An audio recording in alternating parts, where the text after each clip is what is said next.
I know that we have a lot of questions from this angle, so I want to kind of go like we've been doing and go down, and that way it keeps it kind of orderly without everybody talking over each other. But go ahead and speak to what Casey just said.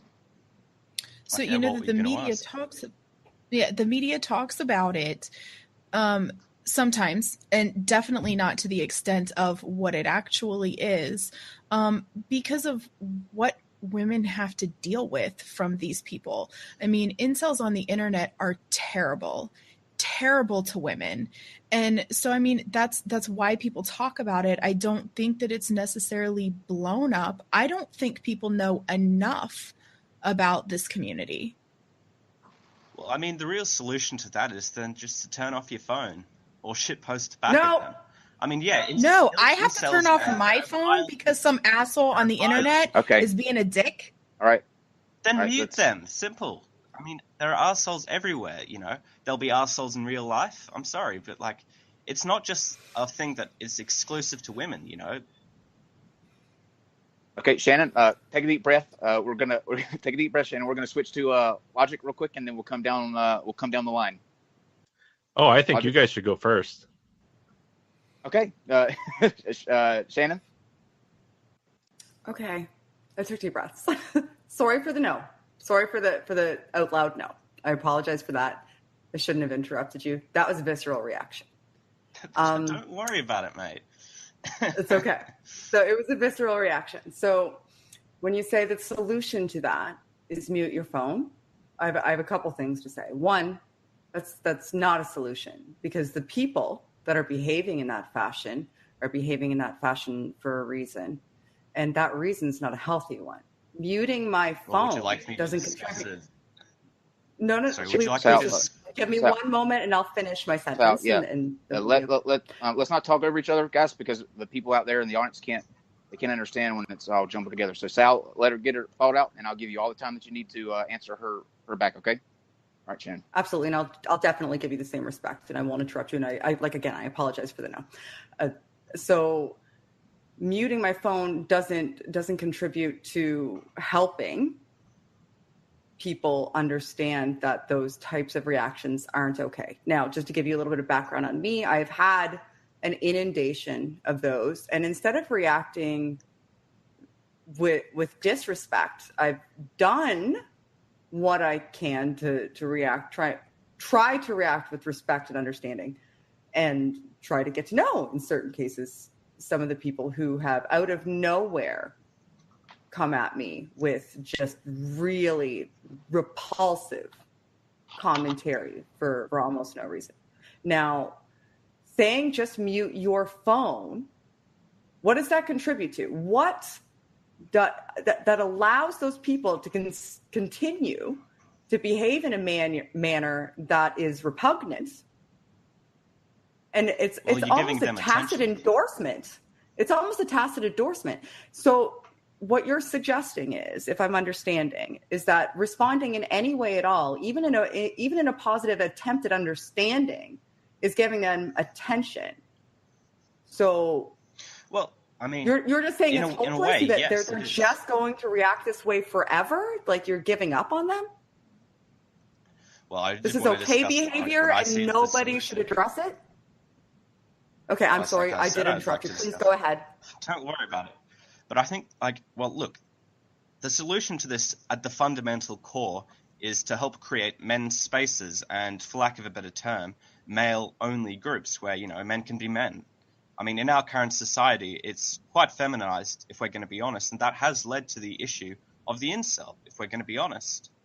I mean, the whole issue of male-only spaces creates an area where men can get off steam, be men. And I think that's the issue that our society does not allow for men to be men.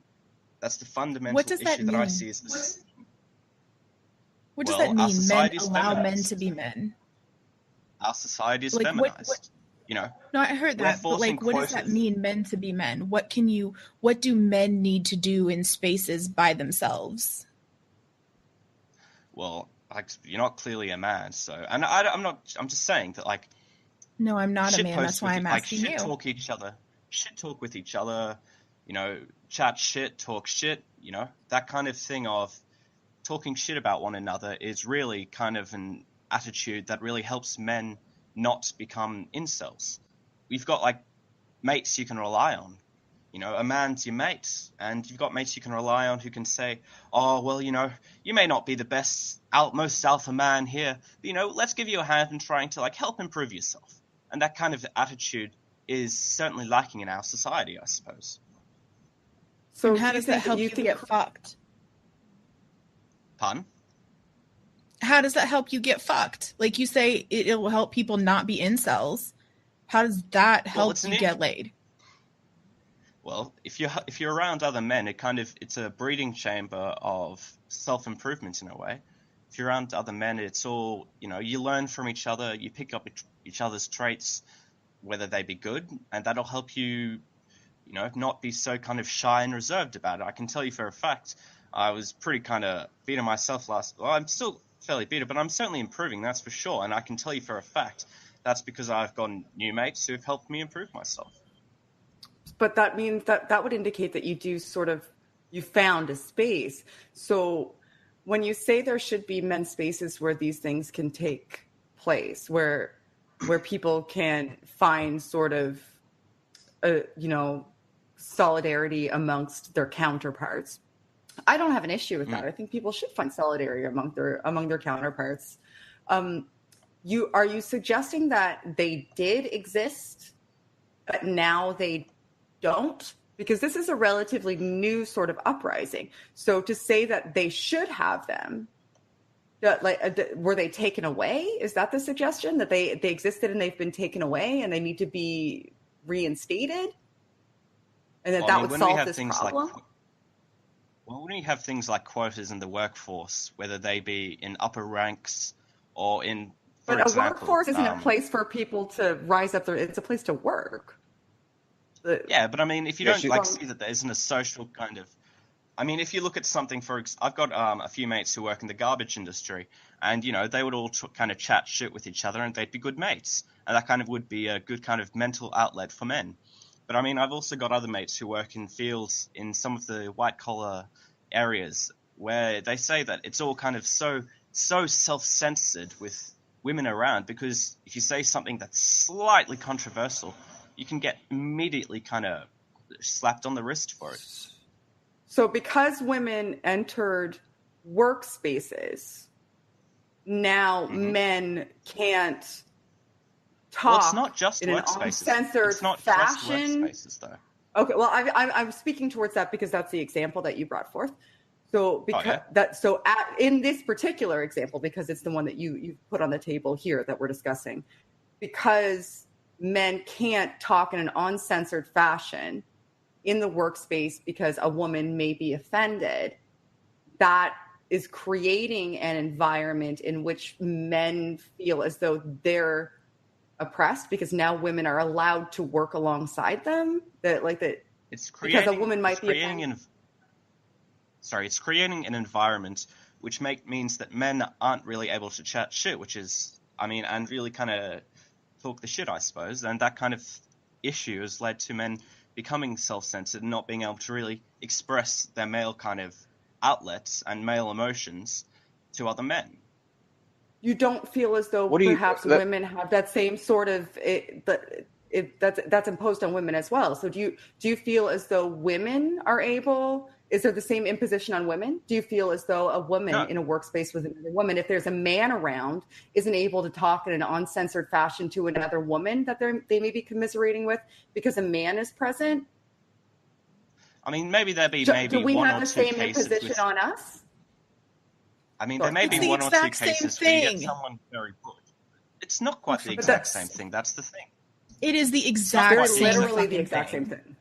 Literally just women and men. Yeah, but let's men ask, and women let's ask are Logic. What do you think? Do you think, Logic, have you ever felt like you needed a space away from women that you can just shit talk with? Yeah, a space where you can just be an asshole. Yeah, a men's space, safe space where you can be an asshole. If I want to talk to men, if I want to go and have a boys, if I want to go out and have a boys' night, then I'll go with the men. I don't expect to be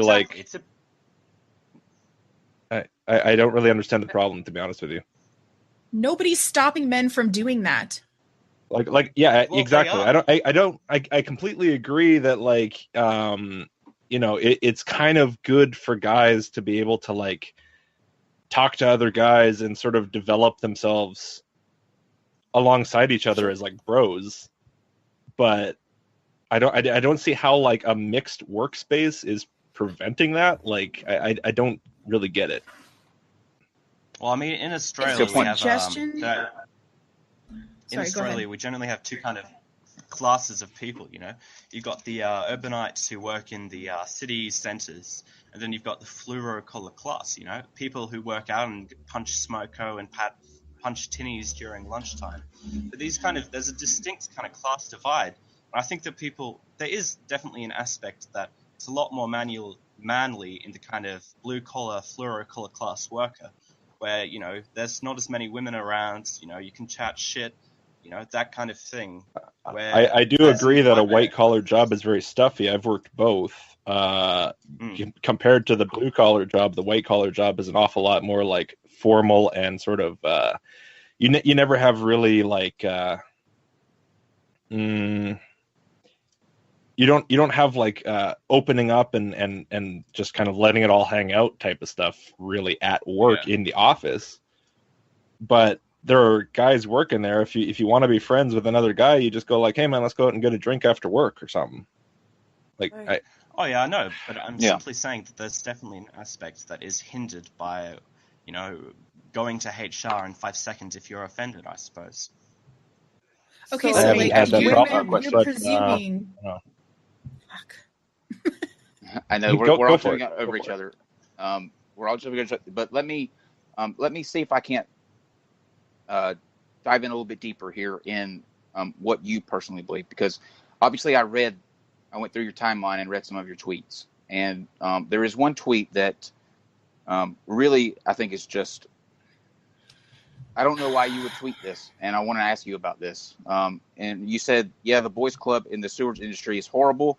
We need more women dying from bacterial diseases. Yeah, that was a satire joke. In the context of it's not fucking funny. It's not funny. I don't know why. Okay, explain this to me. Why do you presuppose? Why do you presuppose that the male position is automatically douchebag? Like, not all men are assholes. Yeah, Sal, I want to hear why the satire reason for it, and then we'll jump into her question. But what was the satire like? What was it in satire of?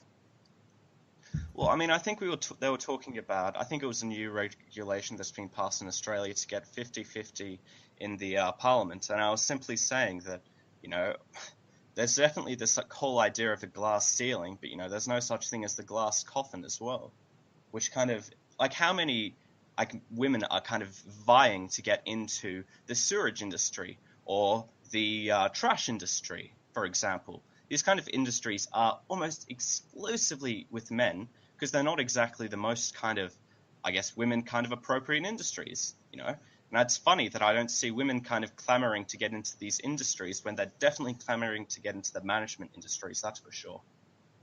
I understand your joke. Your joke is that lots of men, it's a predominantly male industry, and most of those males, because they're in the sewage plant, are susceptible to dying of bacterial diseases. And if they fight for 50-50 women there, then there's a better chance that the women dying of bacterial diseases will increase. And that's the subject of your joke. You weren't wishing that women would die of bacterial diseases. You were saying lots of men do.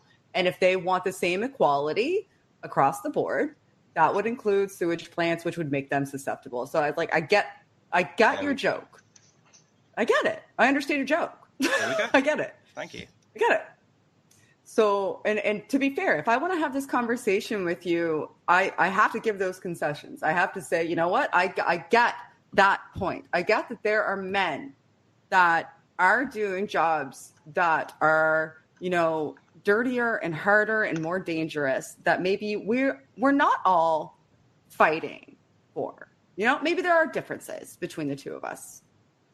Sure. Like, it's not my field of study. I study psychology. That's But that's not the part of psychology that I study. I study perceptual cognition.